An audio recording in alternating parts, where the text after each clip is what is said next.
You know that feeling when you sit down to get some work done? Maybe studying for an exam, editing a video, or trying to finish a project. And within 10 minutes, you somehow end up scrolling your phone, checking emails, maybe even cleaning your desk for no reason. Yeah, we've all been there. It's not that you're lazy or unmotivated. It's that focus, real deep focus, is hard. We live in a world where distractions are literally everywhere. Notifications, social media, random thoughts, even background noise, they're all competing for your attention. And that's where something called the Pomodoro technique comes in. It's one of the simplest productivity methods ever created, but also one of the most powerful.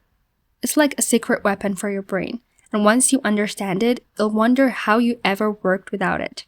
So in this video, we're going to break down exactly what the Pomodoro technique is, why it works, and how you can use it to actually get things done even when your brain just doesn't feel like it.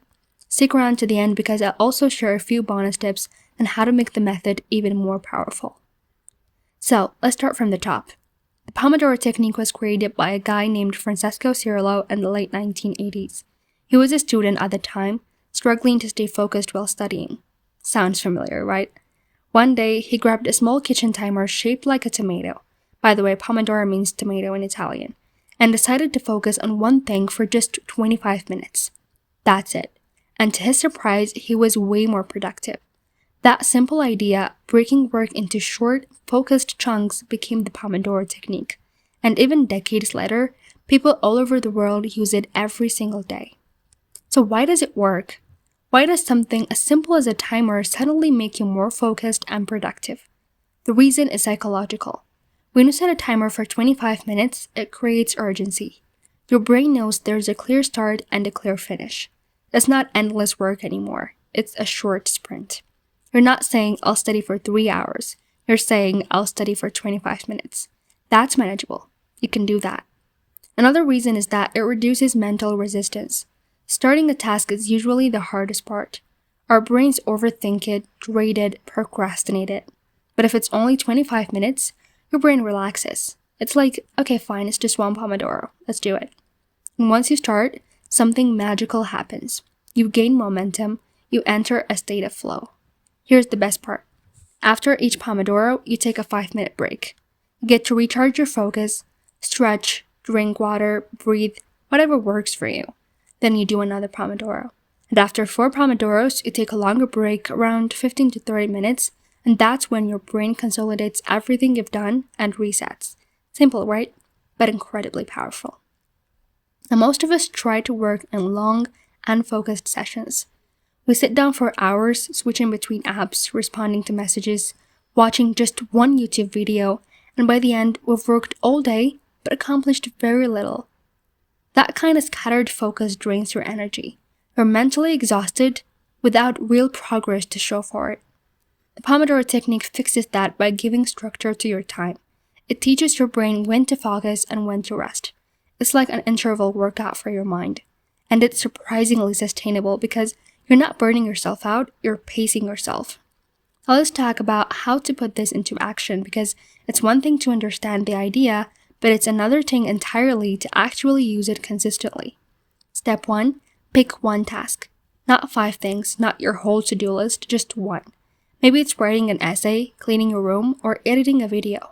Choose something very specific. Step 2, set your timer for 25 minutes. You can use your phone, a physical timer, or apps like Focus Keeper, Promo Focus, or Tide. Personally, I like apps that block distractions while the timer is running. Step 3, work with 100% focus. During this 25 minutes, go all in. No social media, no texting, no switching tabs, just one thing. Step 4, take a 5-minute break. You earned it. Stand up, stretch, look away from your screen, do something small that feels refreshing, but don't get lost in your phone. Step 5, after 4 Pomodoros, take a longer break. Around 15 to 30 minutes. That's when you step back, breathe, maybe grab a snack or even take a walk. That's the cycle. And trust me, after a few rounds, you'll notice how much more you get done. Tasks that used to take you all day might only take a few focused Pomodoros. Now here's where it gets interesting. Once you get the hang of it, you can customize the Pomodoro technique to fit your rhythm. If 25 minutes feels too short, make it 45 minutes.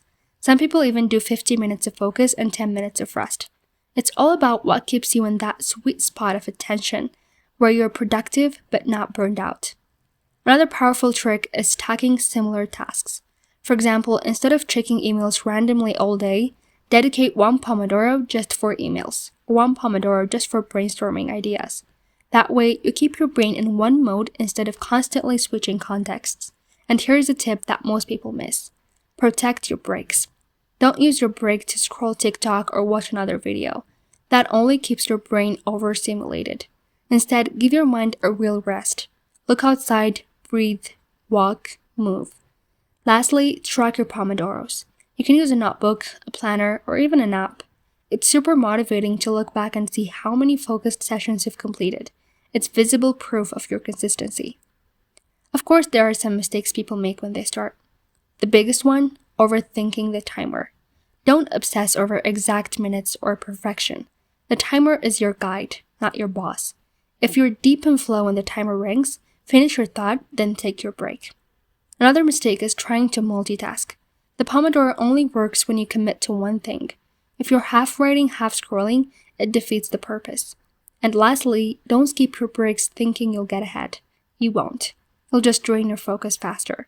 Those pauses are what make the next Pomodoro powerful. You know what's beautiful about this technique? It's not just about productivity. It's about mindfulness. It teaches you to be present, to work when it's time to work, and rest when it's time to rest. It's a rhythm, a balance. It's not about squeezing every second of your day for productivity. It's about learning how to control your attention, and in today's distracted world, that's one of the most valuable skills you can have. Imagine what your life would look like if, instead of feeling constantly behind or overwhelmed, you are focused, calm, and actually making steady progress on the things that matter most. That's what the Pomodoro technique can do for you. One small timer, one focused section at a time. So, here's your challenge. After this video, set a timer, just one Pomodoro, and work on something you've been putting off. You'll be amazed at how much you can get done in just 25 minutes of real focus. And if you found this helpful, hit that like button, subscribe, and share it with someone who always says they don't have time, because maybe they just need a tomato timer. Thanks for watching, and remember, stay focused, stay intentional, and take it one Pomodoro at a time. See you on the next one.